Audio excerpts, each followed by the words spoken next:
Bonjour à tous et bonjour à toutes. Aujourd'hui, j'ai décidé de vous parler d'hypnose, parce que tout le monde a déjà entendu parler d'hypnose, mais bien souvent, c'est difficile de se représenter ce qu'est réellement l'hypnose aujourd'hui. Alors, on a deux types de réactions quand on commence à parler d'hypnose. La première, ce sont les personnes qui s'imaginent qu'on va leur faire faire la poule ou des choses ridicules, comme on peut voir dans des grands shows à l'américaine par certains hypnotiseurs de notre époque.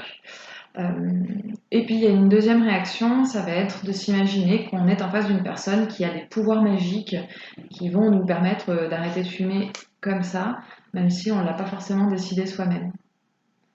Alors, mauvaise nouvelle, je n'ai pas de pouvoir magique. Je suis très déçue, mais c'est comme ça. Bonne nouvelle, en effet, c'est possible d'accompagner quelqu'un qui a vraiment envie d'effectuer un changement à travers l'hypnose, comme arrêter de fumer, mais pas que, peut-être aussi aller retrouver la confiance en soi, gérer son stress, son sommeil, ses compulsions alimentaires. Enfin, il y a énormément d'applications à l'hypnose. De mon côté, je parle d'hypnose ericksonienne. Alors, ericksonien, c'est un gros mot, hein, tout simplement pour dire que le père fondateur du courant d'hypnose qui est utilisé en thérapie, surtout en France, c'est Erickson, tout simplement. Euh, il s'agit en fait simplement d'accompagner une personne à l'état d'hypnose. L'état d'hypnose, très rapidement, vous êtes complètement éveillé, vous êtes au bord du sommeil, c'est tout. Donc accompagner la personne à l'état d'hypnose, euh, en le laissant trouver en fait lui-même l'état intérieur auquel il souhaite accéder.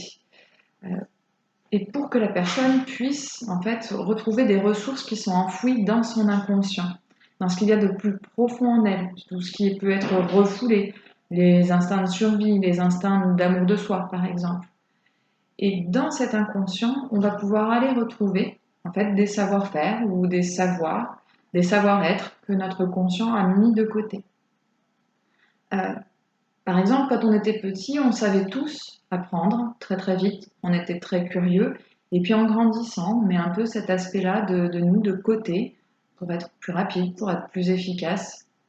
Le travail du thérapeute, c'est de vous aider à engager le dialogue avec les parties de vous dont vous vous êtes presque déconnecté, pour vous aider en fait à ramener ce dont vous avez besoin pour aujourd'hui. On peut le comparer à aller récupérer un dossier dans la corbeille. Et pour pouvoir faire ça, en fait, ce qui est nécessaire, c'est de passer les barrières qu'on se met. Les barrières que nous nous mettons, on va dire, au niveau de notre ego. Par exemple, oh là là, j'ai honte de faire ça ou j'ai peur de faire ça. Les barrières qu'on se met avec notre mental. J'en suis pas capable. Et en fait, voilà, l'état d'hypnose permet de dépasser ces barrières pour aller récupérer tout ce qui peut être enfoui en termes de ressources et en termes de besoins.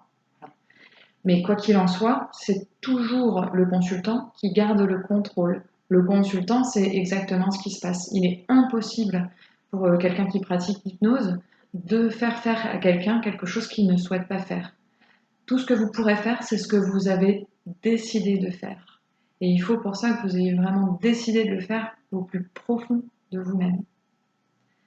Voilà, bah écoutez, j'espère que j'ai été plutôt claire et que grâce à cette vidéo, vous serez un petit peu plus éclairé sur le sujet de l'hypnose ericksonienne. N'hésitez pas, si vous avez des questions, à revenir vers moi en message privé ou même en commentaire sur Facebook.